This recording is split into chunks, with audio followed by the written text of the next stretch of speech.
The suspect in the shooting death of UnitedHealthcare CEO Brian Thompson could be transported to New York as early as this week to face second-degree murder charges. He's currently being held in Pennsylvania, where he is fighting extradition. CBS News Crime and Public Safety Unit Coordinating Producer Anna Schecter has been closely following the case, and she joins me now here in Studio 55. Good to see you. Hey, Vlad. Great to be here. So let me ask you, the first question I think a lot of people want to understand is why would he fight extradition to New York? Is there a particular reason why it matters whether he's here in the state of New York or in Pennsylvania? It's a great question. I think initially his tactic was delay, push this back. He was defiant. You saw him shouting as he was being ushered by cops into that courtroom. But now he's hired a high-powered, very experienced lawyer who worked in a prosecutor's office for 3 decades. And she has seen the mountain of evidence that investigators have against him. And she's thinking, you know what? We don't need to fight this extradition. Let's just get him to New York and let's navigate through the court system as smoothly as possible.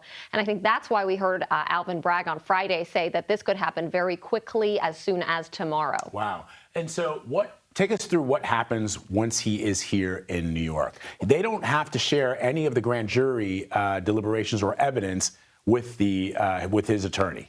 That's right. So already he's been charged with second-degree murder, but we're told that we could expect to see a first-degree murder charge come down based on all the evidence. Now, this in New York is usually reserved for law enforcement who are killed by a suspect. But in this case, this high-profile case, given all the evidence, I think we're probably going to see Bragg try to bring that higher charge because he's got so much on this person, and they feel so confident they have the right guy.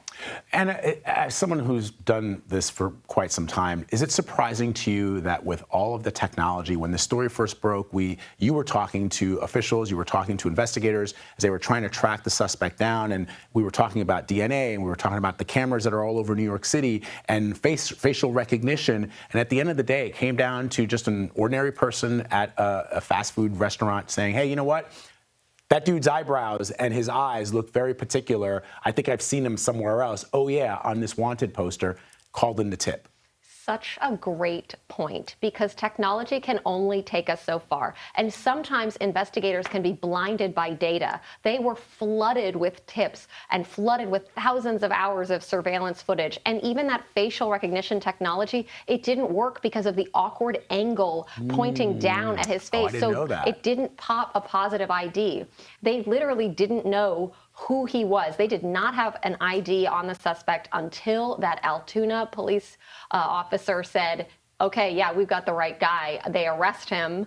And it's thanks to the McDonald's, the people in McDonald's who recognized him. And then they found the gun on him. They found the ammunition on him. They found the clothing on him. And that non-manifesto 300-word writing addressed to the feds, essentially acknowledging the crime. Wow, fascinating. Anna Schecter, thank you very much for being here. Happy to be here. Appreciate it.